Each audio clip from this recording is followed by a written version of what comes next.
breaking news, les trois pays de l'Alliance des États du Sahel, le Mali, le Burkina Faso et le Niger, viennent d'annoncer qu'ils ne participeront pas au projet annoncé de la CEDEAO lors du 69e sommet qui s'est tenu à Freetown en Sierra Leone ce 19 juillet. Eh bien, ils ont annoncé qu'ils ne participeront pas à ce projet qu'on veut nous vendre comme étant un projet gigantesque, une monnaie, l'éco, qui viendra tout révolutionner. Eh bien, l'AES dit non merci.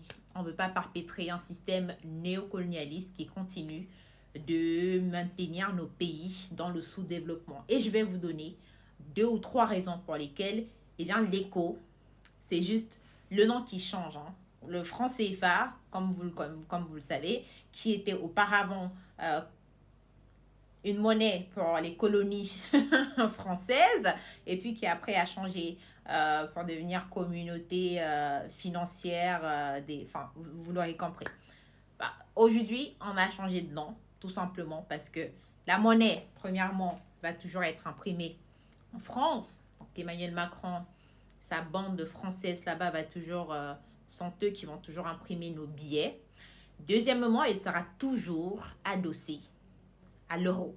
Et honnêtement, c'est la partie qui dérange énormément. Elle sera adossée à l'euro. Ça veut dire qu'il n'y aura pas moyen que le franc CFA fluctue.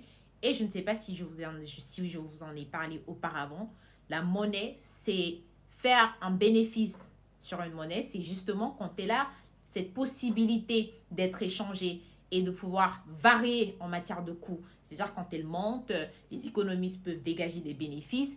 Et quand elle descend, eh bien, les économies, enfin, on peut perdre, ça c'est évident. Mais le plus important, c'est que quand la monnaie elle est stable, on n'a pas de croissance économique. Vous comprenez ce que je veux dire?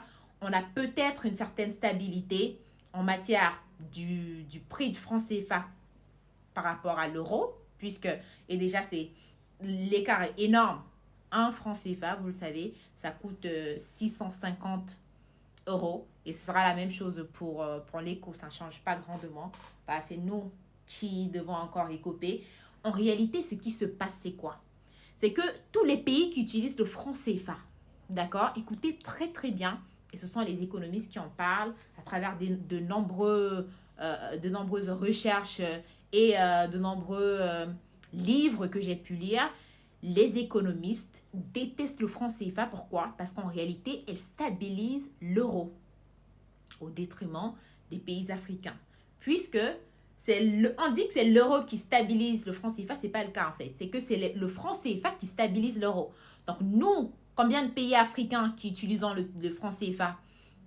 Plus de 14 pays. 14 pays qui utilisent le franc CFA. On parle ici des pays francophones de l'Afrique centrale, puis les pays de la zone UEMOA, donc voilà, je ne vais pas parler des pays de la ZMOA, puisque eux, ils ont certains ont leur monnaie et tout. Donc, vous comprenez qu'aujourd'hui, le franc CFA, eh bien, c'est là pour stabiliser les intérêts des pays européens, l'euro. Et puis, dernier point, très important, à l'origine, écoutez ce point très important que j'ai trouvé très préoccupant, c'est que à l'origine, le franc CFA a été créé pourquoi? Pour permettre aux Français de pouvoir investir en Afrique.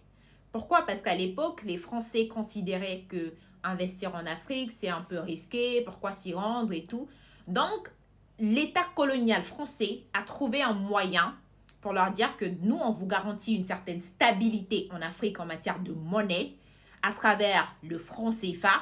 Donc, en réalité, ce n'est pas une monnaie pour desservir les intérêts, pour servir les intérêts des États africains, mais une monnaie pour les entreprises françaises en Afrique. Et c'est là que ça devient dangereux. Vous voyez qu'il y a plus de 6000 entreprises françaises en Afrique francophone aujourd'hui. Et tout le monde se pose la question de savoir mais pourquoi et comment? Eh bien, c'est parce qu'eux, ils ont tous les avantages, ils ont tout à leur disposition et des outils dont on continue à perpétrer, dont on ne veut pas s'en séparer.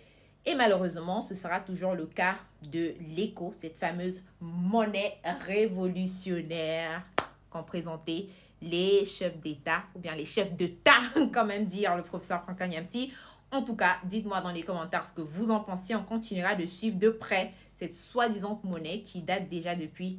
Ça fait 20 ans qu'on annonce en fait.